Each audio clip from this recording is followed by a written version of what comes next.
Hey 7th grade, this is Miss Reeser here. I'm just hanging out on my back porch in my grilling chair doing some chicken for our supper and thought this would be a good time to do our video for today. So, you've met the main characters in our story. You've kind of got this you should have gotten the setting built up, understand what's going on. They are immigrants in East Germany. They had come from Russia and they were afraid that they would get sent back to Russia if anyone found out their identity. So today your assignment will be to read chapters 4, 5, and 6 and do numbers 1 to 25. But before that, we should do a little review from Friday's lesson 2. There were 2 words that you learned. You learned foreshadowing and you learned flashback. Okay? Foreshadowing is when it gives you the feeling that something's going to happen. Alright? I remember when we were reading The Land earlier this year, you kind of guessed what was happening, and that's kind of foreshadowing, when the book gives you a little bit of a feel of what's going to happen next, or sometimes you just kind of know that it's going to end up a certain way. That's foreshadowing. So that's something in the future. Flashback is when it goes back to something in the past. So when you have a flashback, it's when you're remembering something that has already happened. So that is what flashback is, and you should be knowing those terms.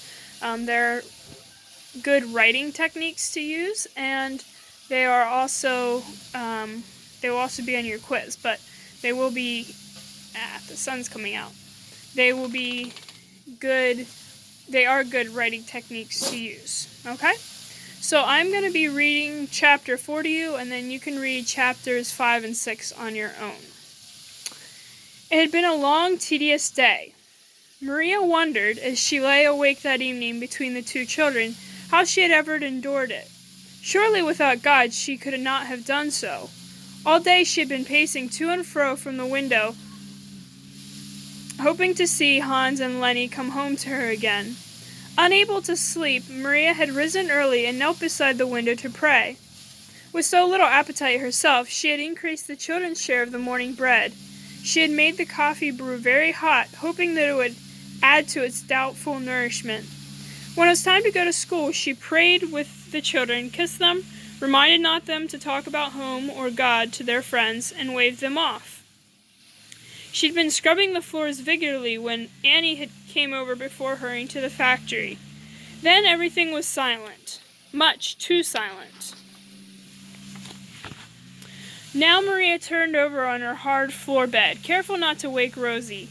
Such a sweet child Rosie was, so genuinely helpful and so serious about everything. Hansi teased her entirely too much, but on the whole the children got along well with one another. Maria had sent them both out to the park to look for wildflowers, for a few early violets could be found if they knew where to look. They had worked industriously, fixing up the room for Papa and Lenny. It was too bad, Maria reflected, that her children had never known anything but the abnormal life of the trek westward. Always they were fleeing from the terror of communist soldiers. Along with the thousands of others like them, they had fled first to Poland, at that time occupied the Germans. Surely, they thought, Nazism would be better than communism. Maria remembered how grateful they had been to have Hans along, because most of the women had already lost their husbands in Russia. But all was not rosy in German-occupied territory. Hitlerism, which appeared to be the lesser of the 2 evils, was evil enough in itself. It was not long until the Germans, feeling that these refugees owed them a debt of gratitude, drafting their men into the German army. Thus what the Penners had dreaded for so long came true. Maria and the children were separated from their husband and father, separated for a long time while Maria gave birth to their 3rd child alone and fled with her little ones ever westward. That they had been reunited after the war was a miracle, and Maria and the children never tired of discussing the joy of it. But were Annie's fears justified? Only tonight, Annie, ashamed of adding to Maria's already crushing burden, had confided that a Mennonite family on the other side of town had disappeared in the night. Indeed, the communists appeared and determined to repatriate all their wayward citizens. If Annie still could not shake the thought... there's a fly buzzing around. If Annie could... Annie still could not shake the thought that she was continually under observation. Maria would just have to get some sleep. She hadn't rested well the night before and had eaten little today. What manner of woman would she be when Hans finally did come home? Determinedly, she tossed about until she was a little more comfortable. Then she dozed, although she was never quite sure if she had really slept at all. In her semi-sleep there had been voices, a woman travailing and crying with pain and fright, giving birth to a baby along the road. Maria, running with the 2 children, had seen her, but could not stop to help her because she was carrying a 3-month baby herself. There had been the soft voice of the minister in Poland that night when Maria had found her peace. This was a soothing voice, telling the disquieted refugees that love and light and hope could be found in a person, in spite of wars and bombs and hate. Again she heard the voice of Big Hans, catching strangely as he looked at his family for the first time in more than a year, and then there was a voice, a raucous voice. Maria sat up in bed. Until now she must have been dreaming, but this was no dream. She heard the shouts right in the next room. Annie weeping, a deep voice giving orders, gruff, angry words in Russian. She could not understand what the man said, but she knew what he meant. Stealthily she rose, rolled the children's clothes and her shoes into the blanket, and knelt beside Hansi. The boy rolled over and opened his mouth to say something. Maria clamped her hand over his lips. Shocked at her behavior and hearing the commotion next door, Hansi was immediately awake. Rosie, missing the warmth of her mother's body and sensing a disturbance, was also easy to waken. Maria whispered her orders sternly, stuck the bundle under their arm, and bounded out the side entrance, the children stumbling blindly behind her. They had heard the steps creak beneath their feet, but they did not pause for breath until they felt the last step under them and smelled the freshness of the night. Even then they did not stop. Maria's body was charged with incredible energy, as though her limbs were propelled by strength not her own. She took the children across the back lot, down by the gate, and over to a little side road that went from the city in the direction of nowhere. It was the road they took when they wanted to be alone and talk together about nature, or about God, or about school. They did not look back. They said nothing. Instead, they broke into a run, Maria almost carrying Rosie and holding her hand over the child's mouth to muffle her frightened sobs. Looking at Hansi, Maria marveled that he had had the presence of mind to grab his and Rosie's book bags. "Mama, let's go to the little spot where we have our picnics," Hansi suggested, his voice discreetly low. "No one would find us there." She didn't answer him, but Hansi, even in his fear, was proud to see that when they came to the spot, Mama took his advice.